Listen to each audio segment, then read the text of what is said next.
How to fix Discord no root RTC connecting problem on Android.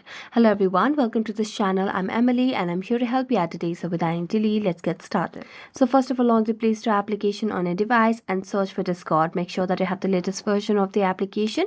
As you can see on the screen, there is an option of update, which means we have the latest version of the application. So we're going to go back from the Play Store and make a long press on Discord application. Here, tap on the app info option over here and it will lead us to a new page where you can see the option of clear data at the bottom right corner of the screen. So tap on it, and as you do that, you can get the option of clear cache or delete data. Now I'm going to delete all data over here, and if it's not convenient for you, you can just select on clearing the cache.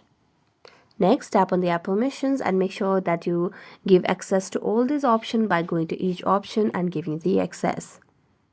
After giving access to all the options, you can just go back and relaunch your Discord, and that might help you fix the issue.